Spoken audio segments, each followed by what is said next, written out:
improve their performance. Or this week, salespeople and professional services consultants. I'm your co-host, Alex Abbott, also known as the Bearded Sales Guy, founder of Sapiro, creator of the Conversation Operating System, and co-founder of Alex, a social enablement platform by Critical Convo. And my passion lies in helping people and organizations build real, meaningful conversations that drive growth and success. And to help me navigate this conversation today is Mr. Rob Durant. Hello, sir. Hello.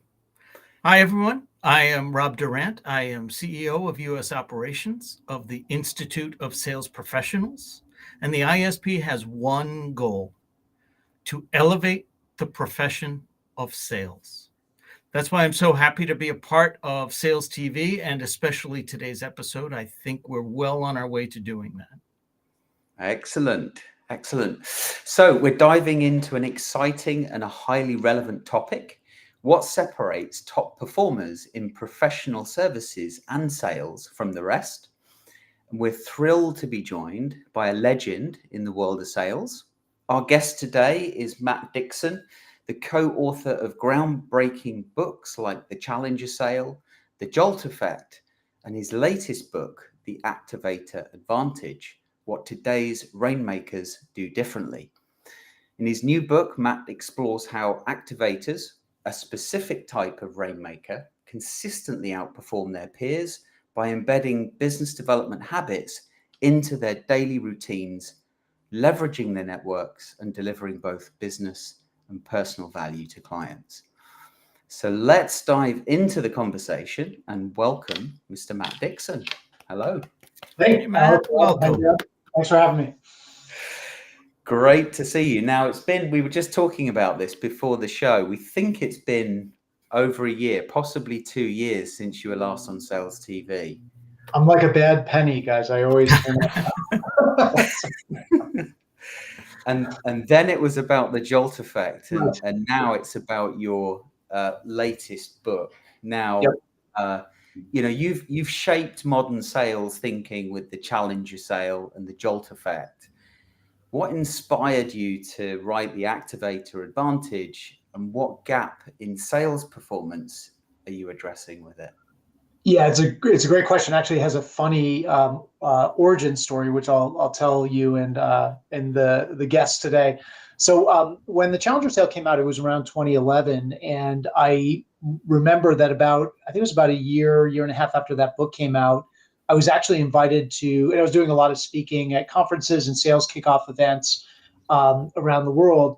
And I was invited to speak at a partner retreat of one of the big strategy consulting firms. There's only 3, so everyone has a 1 in 3 chance of guessing who this was. But I was invited to their partner retreat. I actually was one of those keynotes where I never had a chance to actually talk to the client. It was just booked. I knew what my time slot was, when it was. I sent my materials. And then I show up, I'm introduced, I show up, I start giving my keynote on the Challenger Sale. And I was about 45 minutes in. It was planned for about 60 minutes. And I had this experience that had never happened to me before. And I pray it never happens again, which is the person who hired me, the managing partner from this firm, is sitting in the front row, stood up and starts waving his arms to get me to stop talking. And I'm thinking like, oh my goodness. Well, the first thing I thought was, what time is my flight home? Because this is pretty unnerving. And I said, well, clearly I was going to take questions in a few moments, but please, you've got something in your mind, go right ahead. And what he said was really interesting. He said, for 45 minutes now, you've been talking about sales productivity, sales effectiveness, sales people. And it's all really fascinating stuff. And I'm sure our clients would be very interested in this work. It's brilliant stuff. But what you've got to understand, and then he gestures to the 400 partners sitting in this ballroom, is none of us are salespeople. In fact, there's not a single salesperson in this room, and our firm doesn't actually sell anything to our clients. And I hit a beat. There's a beat in my heart for a moment. I'm thinking, can I move my flight earlier? Because this is very, very unnerving. And I wish you had seen the title of the presentation before you invited me to present. But the only thing I could think to say, and I'm stealing here from Professor Neil Rackham, because the same thing happened to him many, many years ago when he was presenting the spin selling work. And he told me this story years ago. And his witty rebuttal came right out of my mouth in the moment. I said, let's just stipulate to the fact that there's a mysterious process by which the client's money ends up in your firm's bank account. And shall we just call it sales for the next 15 minutes? And everyone started laughing, thankfully. But it was at that moment that I realized, well, the first thing I did was I turned down every invitation to speak to a partner retreat again for the next 10 years. Because, I think I realized in that stunning moment that this really is a foreign concept in many respects for professionals. So in the professions, we're talking about law, accounting, consulting, investment banking, search. Basically, think of these as worlds in which one doesn't sell a product, but one sells oneself, right? So we're selling expertise, we're selling our credentials. And in this world, what the most common go-to-market approach is the doer-seller model, where a partner in a firm is both selling the work and delivering the work to the client, and they themselves are the product that is being sold, as well as the expertise of their team, of course.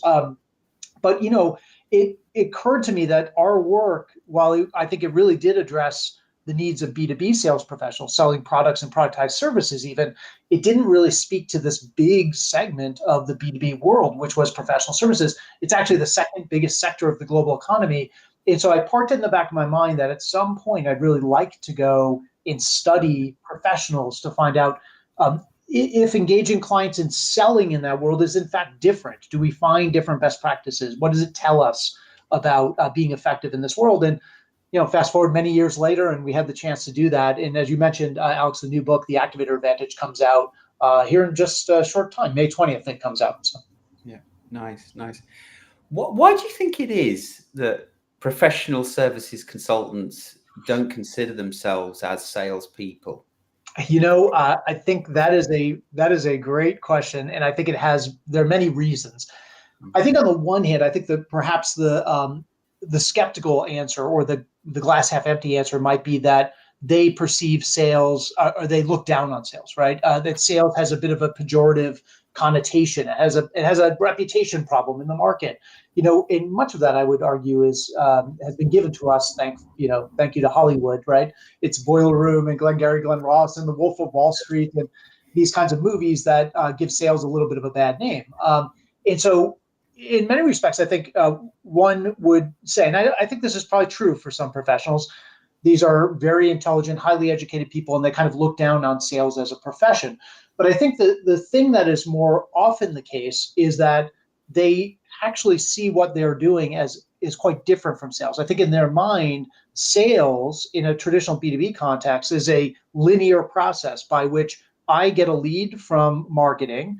I work that lead, I close that opportunity, and then I hand it off to the implementation team, the customer success team, customer support, and there you go, right? And then I'm on to the next opportunity. But in their world, it's much more of a circular dynamic where I am actually generating the lead or the opportunity. I am closing it, and then I'm actually delivering it, and I've got to deal with all the customer support issues along the way, and I've got to make sure the client's happy, and I've got to set them up for a renewal, an upsell, a cross-sell. And so they are owning all parts of the go-to-market motion, not just closing the deal. And I guess the last thing I would say, when we do training around this activator model, which we'll talk about, you do hear from professionals, they have this mindset that sales, you do sales when you're trying to convince somebody to do something they otherwise would not do.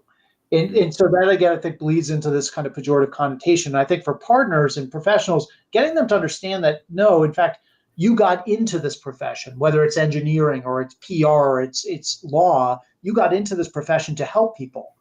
And sales is just a different way that we help our clients, right? It's help by another name, if you will. But there's this real kind of mindset that you've got to break down first before you can kind of build up and teach them the behaviors to be effective commercially.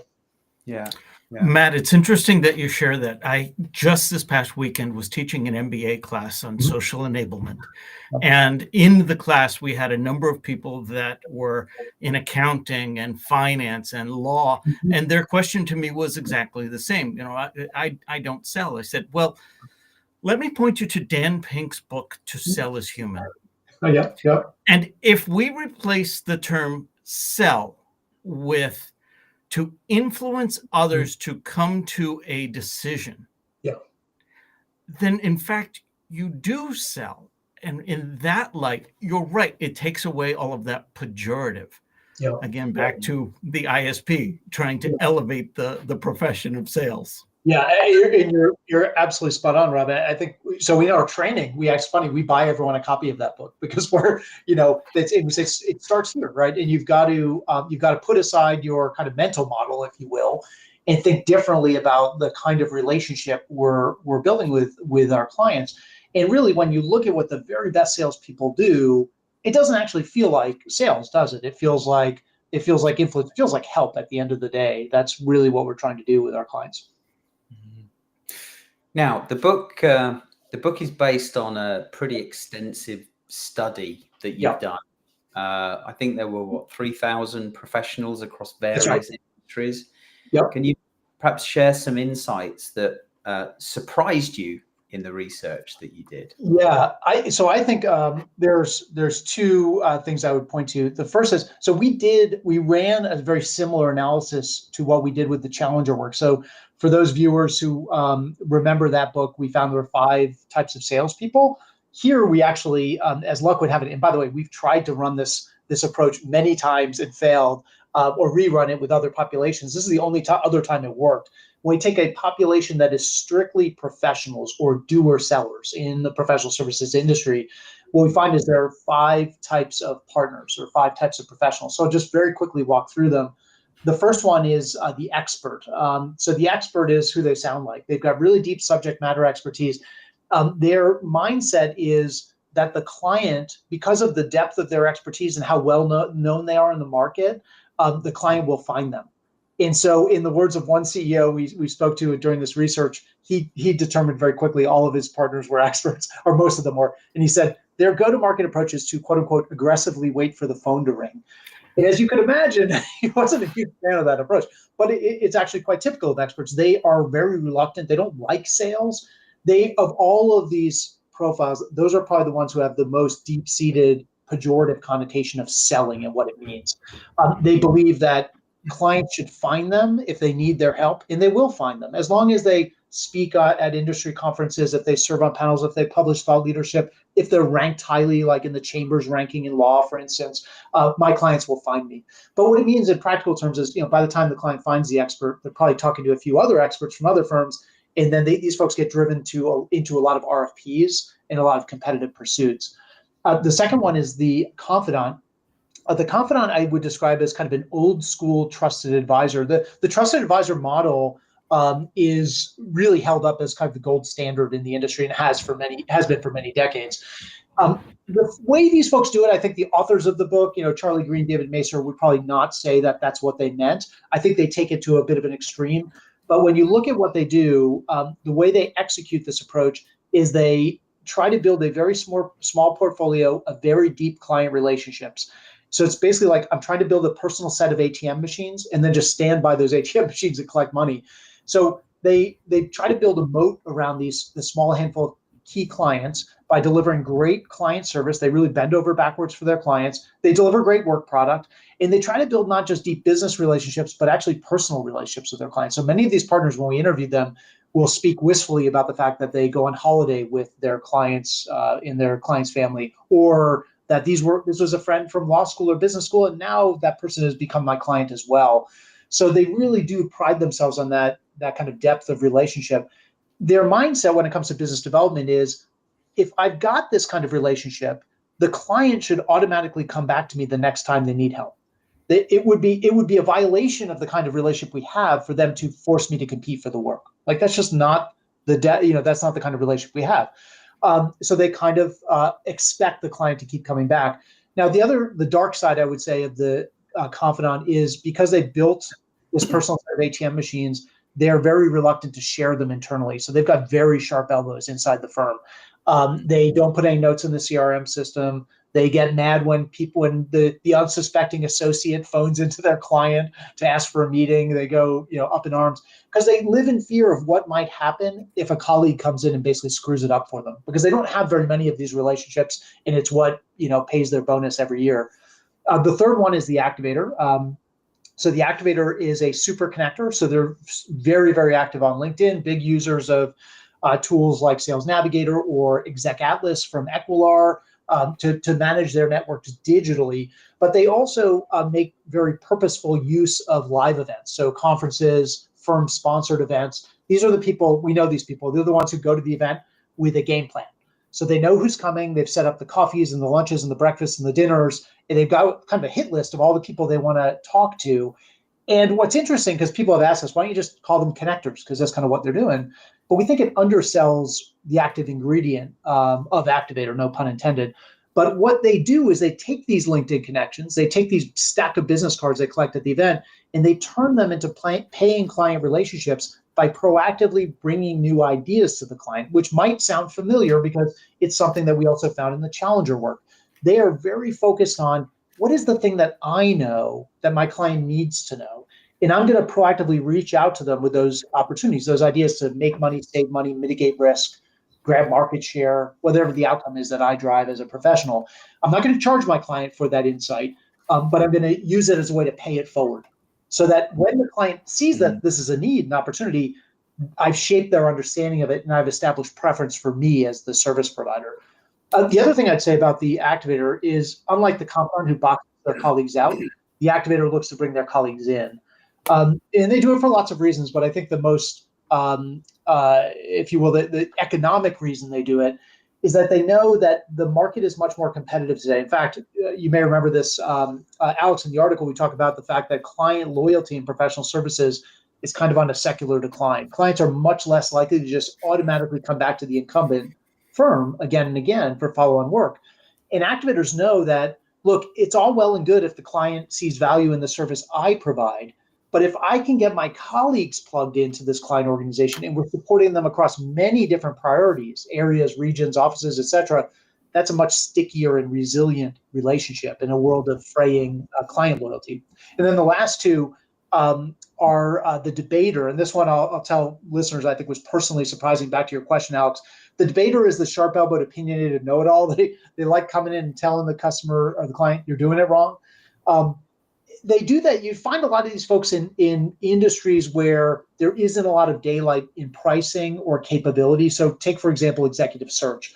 I spoke to one debater from an executive search firm who told me does CFO placement for Fortune 500 companies. It says, my goal is when I'm called in, because I know all the other 4 big search firms are being called in as well, is to come in and tell the client they're thinking about it all wrong, like to blow up their conception of what they need. And I asked, so how does that work out for you? And he said, well, I get kicked out about 90% of the time, but 10% of the time I win. And when I win, the client tells me I help them think outside the box. Now, what's interesting about this is, as I think listeners know, that debater is very similar to the challenger in many respects. And what it told us, I'm tipping my middle a bit to the results, debaters don't do very well in professional services. They've been largely weeded out of this world of professional services.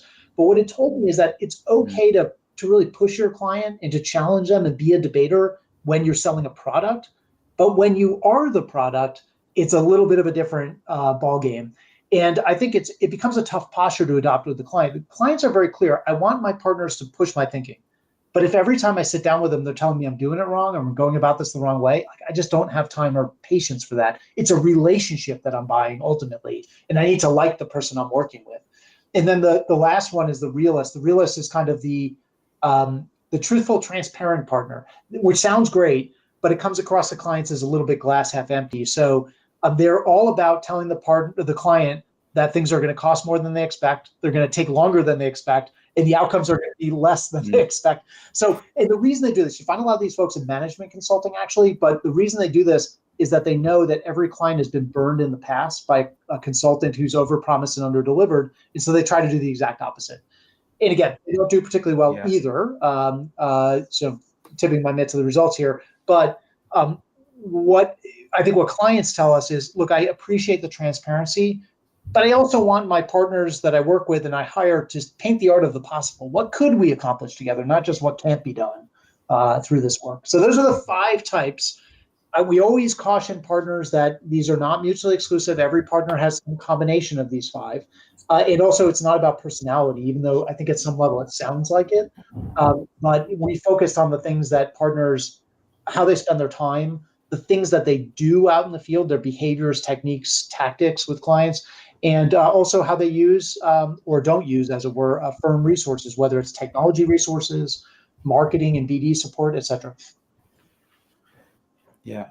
So given that, that's great. Thank you, Matt. So given the traditional client loyalty is fading, is the conclusion that the professional services firms need to empower or enable more of an activator approach across their So when we teams? looked at the data and we overlaid these five profiles with performance, we found two interesting things. The first is, if you look at this retrospectively, so in other words, if you look at historically how these different partners have performed, what you find is that there are basically five ways to be a top performer, but they're not all created equal. Yeah. So where you've got the greatest probability of being a high performer is the activator approach. So in layperson's terms, if you took all the firm's partners and you identified them in terms of profile, and you put all the activators' names in a hat, and you picked one out at random, you'd be much more likely to pick out the name of a top Rainmaker or an above average performer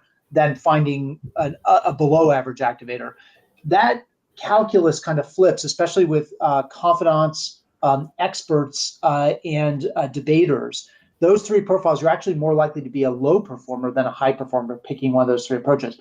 But I think the point remains, and you hear partners say this, that they can identify top Rainmakers who fall into all five. And we say, look, the data backs that up. Again, you can be a top performer. Your likelihood of being one, though, is not equal. A different analysis we did was a regression. Regression is a predictive analysis, of course. So we looked at what would happen if you took the average performing partner and they improved their performance on each of the skills and behaviors, time spent characteristics associated with each of the five.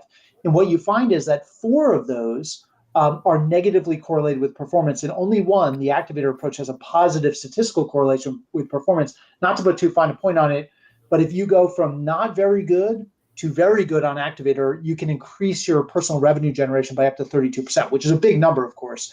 But more to the point, so I think the question is, how does activators win? That the data shows that very clearly.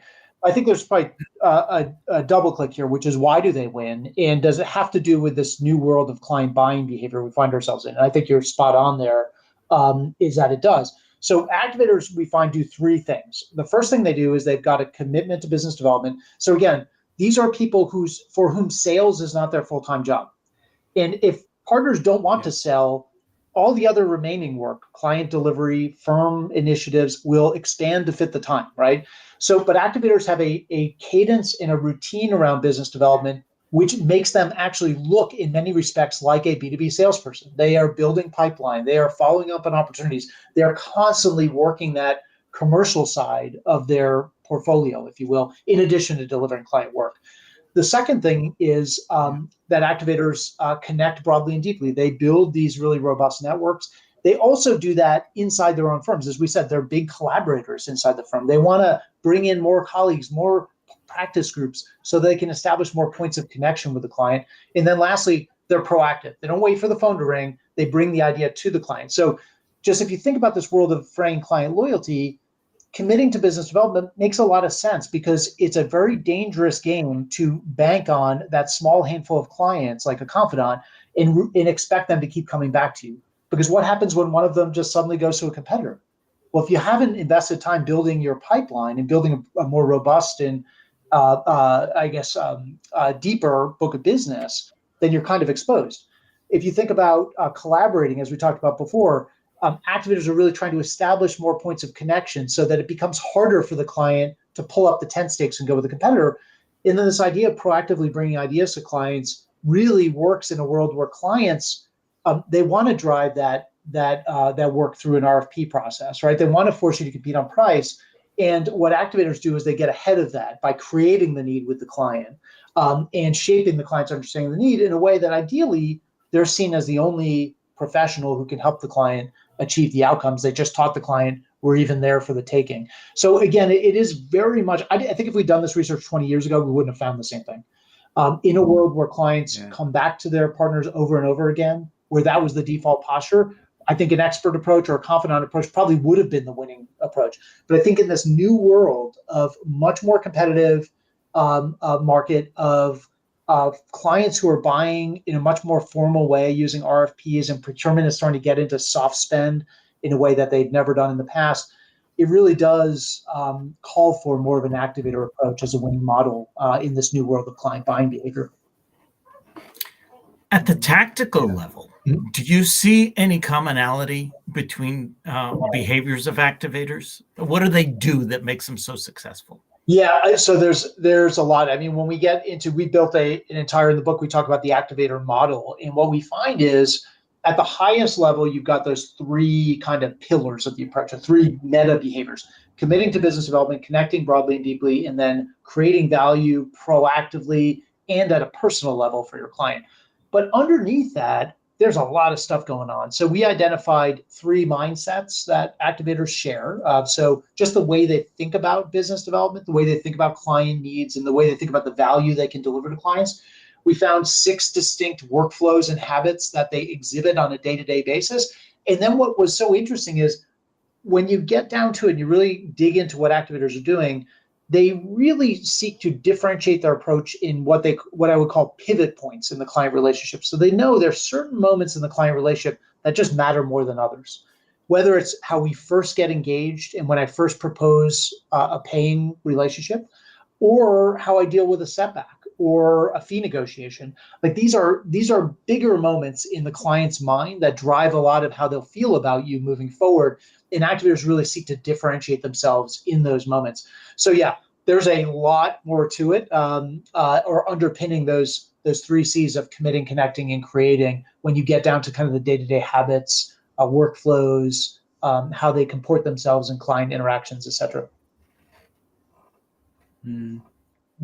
So one of the biggest challenges is time when we think about business development, whether they're a professional services professional or even an account executive that is running a sale. But how do activators? What is it that causes them to find the time, create the time to do what you're describing? So I think I think a lot of the science around habit formation, you see activators exhibiting this, even though they've not read, James Clear's book or Charles Duhigg's book. They're not really familiar with this stuff, but it's actually what they're doing. It is a really important point. But when you talk to activators, most of them will tell you, I was not born to do this. Like I didn't come out of the womb with a gift for sales. They had to learn how to do this. And for many of them, they weren't really comfortable with it. But they kind of got better at it by building these small habits into their daily routine. So, we had a lot of partners tell us, when they're describing how they got started, and these are some top Rainmakers and some of the biggest firms in the world. And many of them said, it started with, 15 minutes of checking my updates in my LinkedIn network and connecting with the people I care about in the firms that I'm trying to get into and commenting and seeing what they're posting on and commenting about and just investing that 15 minutes. Usually turns out like on a Sunday night or early Monday morning, so that I kind of form up this BD game plan, and then I'm doing it in these little pockets of time. But the other thing that's really interesting about activators is when you ask them how much time they spend on business development, the numbers are kind of unbelievable. When I share this data with partners, I did this just recently at a law firm, and it was a group of brand new partners it's a very big law firm, like an AmLaw 100 firm. And it was a new partner class. And I was presenting some of this research, and somebody asked me, well, how much time do activators spend on business development? And the number I gave them, it's like 39 or 40% of their time. And they immediately, like jaws hit the table. And somebody said, well, how do they hit their billable hour requirement from the firm? Because we've got to bill as partners like 2,000 hours of client work a year. How am I going to hit that and also spend 40%? Like there aren't enough hours in the day. Do they not sleep?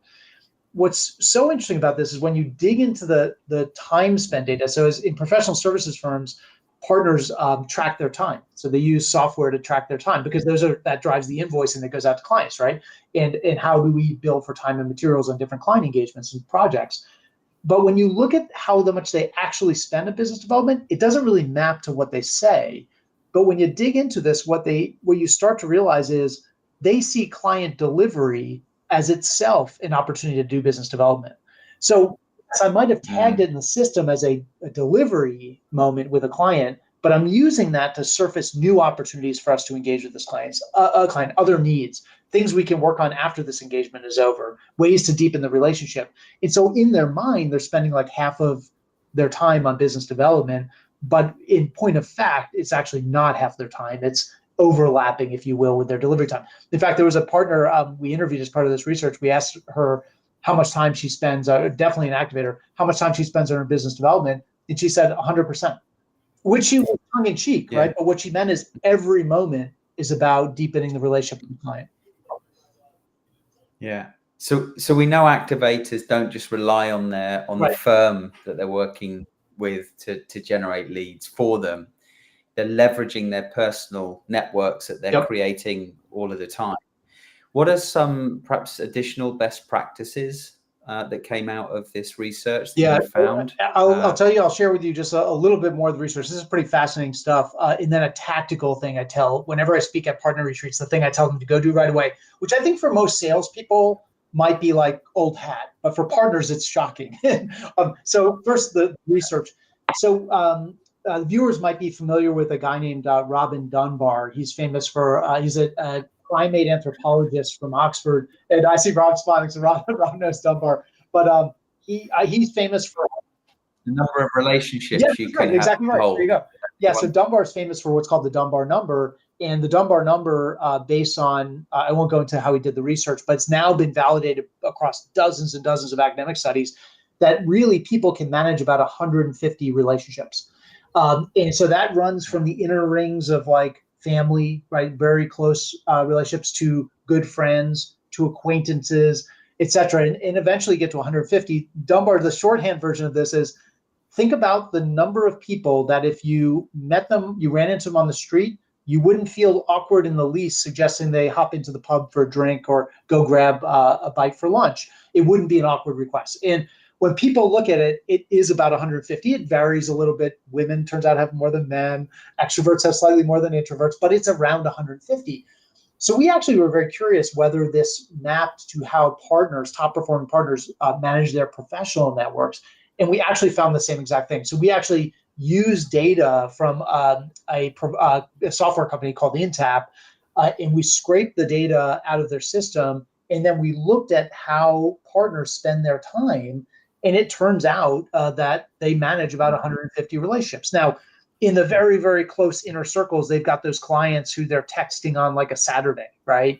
And then it gets farther out. And when you get to the farthest ring, it's those acquaintances who I've kind of worked with on some client projects, certainly wouldn't feel awkward in the least reaching out to them or introducing a colleague to them. But then when you get beyond that, that's like the rest of my LinkedIn network. And there could be hundreds, if not thousands of those people, but they're not quite in those inner rings.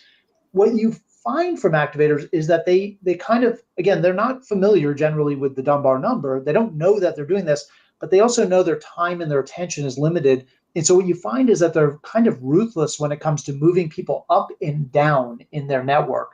They will identify people who have the potential to be like those inner circle, really deep client relationships, and work hard to move them into that inner circle. And by the same token, they're always looking for client reciprocity. So who are those clients where you're thinking they're kind of in that second or third ring? They're in my 150. I think we've got a deep relationship, but they're not really responding to me, right? And I might be kind of stuck in the friend zone, right? I can't get them into a deeper commercial relationship. Well, that might be a client you want to deprioritize and make room for somebody else. The piece of advice I give partners all the time, and again, the average salesperson is going to be like, of course, but think about this. These are people for whom sales is, they've kind of got an allergy to sales, right? They're not comfortable with it. And they're always afraid of crossing the line with their client. So what I always tell partners is, here's one way you can more actively manage your network. Look at your calendar, and I want you to send a personal LinkedIn invitation to every single client that you've got an upcoming meeting with, whether it's a pitch meeting, it's a delivery meeting, it's a call about an invoice the client wants to dispute, whatever it is. I want you to send an invoice to that client with a personal note.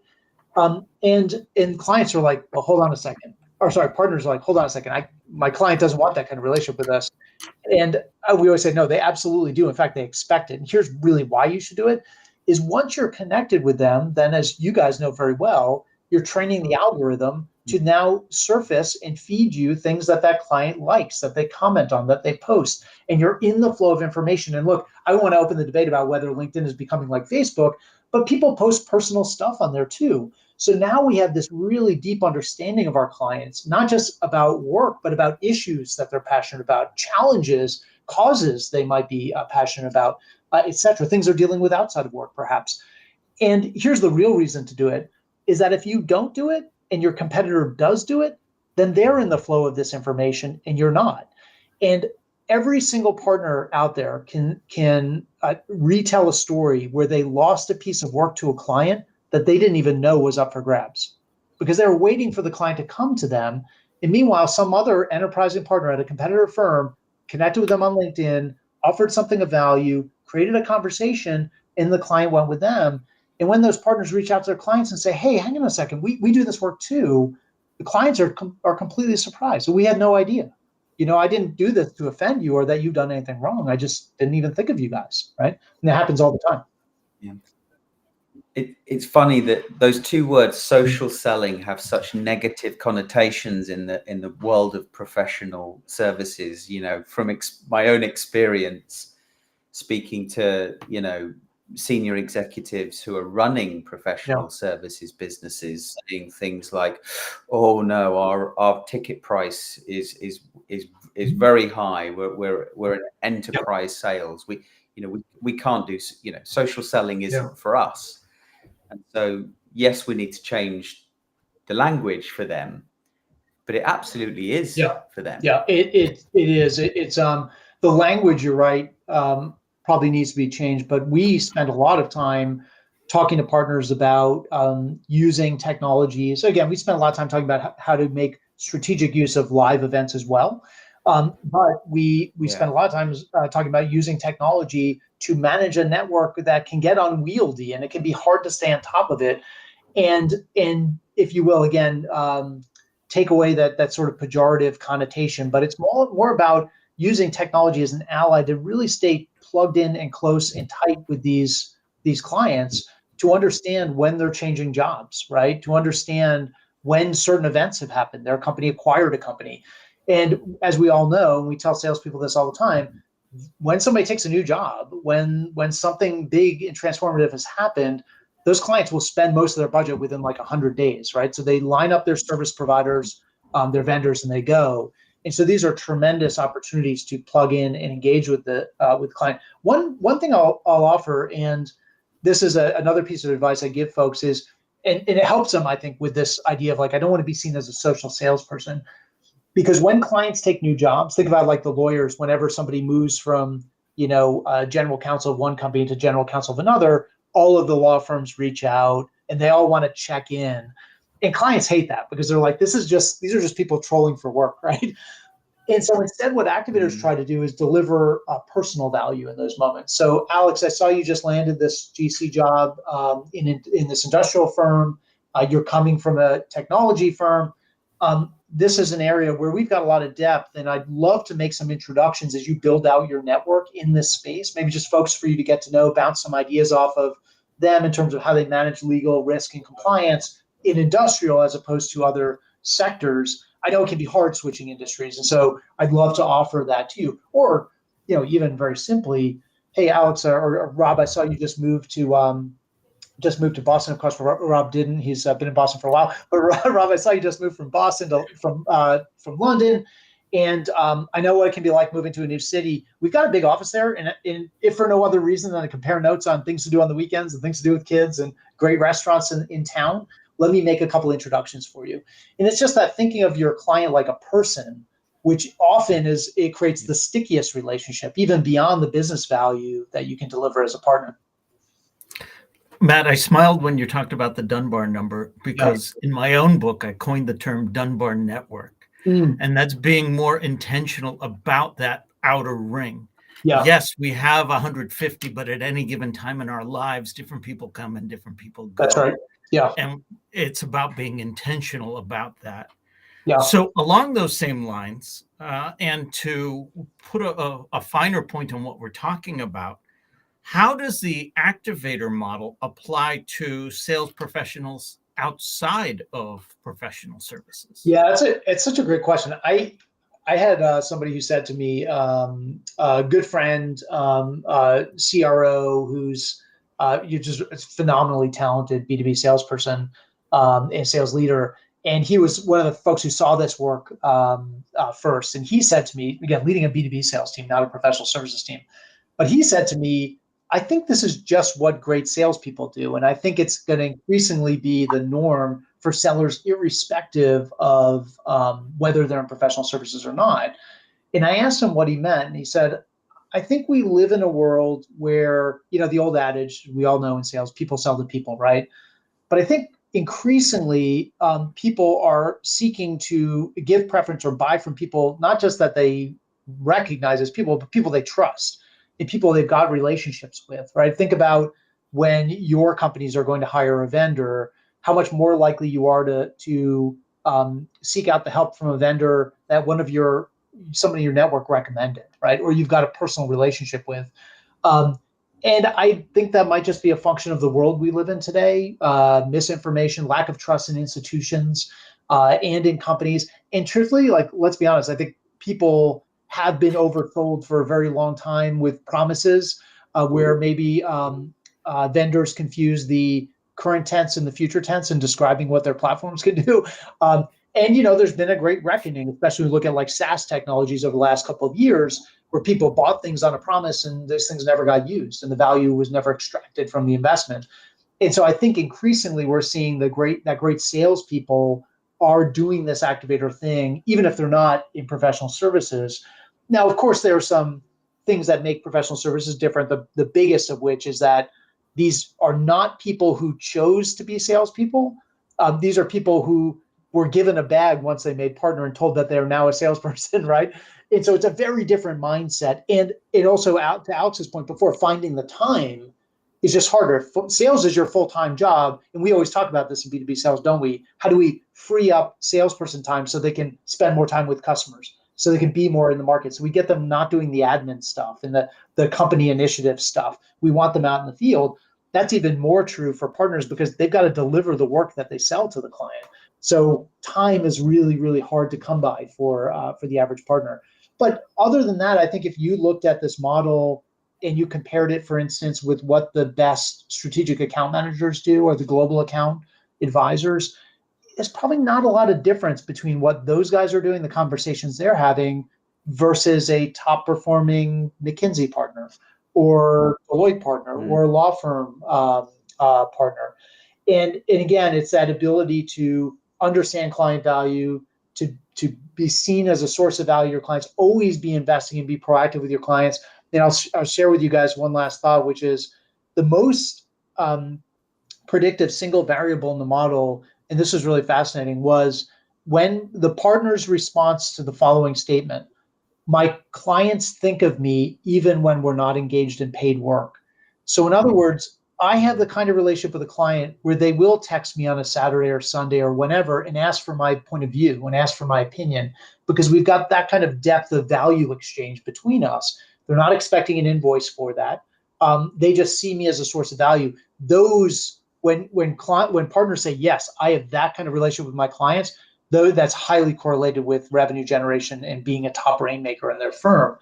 It's when partners adopt the mindset that I won't have a conversation with the client unless I'm billing for it, that they end up on the lower end of the performance scale. As one partner told us, my billable work pays my bonus this year. It's my unpaid work and the free advice I offer that pays my bonus next year when I open my book. Nice. Matt, now where can our audience find out more about the Activator Advantage, and where can we buy the book? Absolutely. So check us out at our company's website, dcminsights.com. We've got a whole page on there actually dedicated to the book. It's got some early content. It's got some upcoming information about the release. We'll be updating this as we get closer to the launch date, where we'll be presenting the content, how to place bulk orders, where it's for sale, for pre-order now. But it's all the usual spots. I would say the local bookstore, but I don't think the local bookstore is like Amazon these days, right? Barnes and Noble and all the places that great books are sold. So. Yeah, brilliant, Matt. This has been excellent. Thank you you so guys. much for Yes, thank you so time much with us again. Yeah, and for doing so much for the sales industry. Keep on doing the great work. Thank you, guys. So we'll look forward to Yeah. joining you again soon, and I appreciate the invite. Excellent.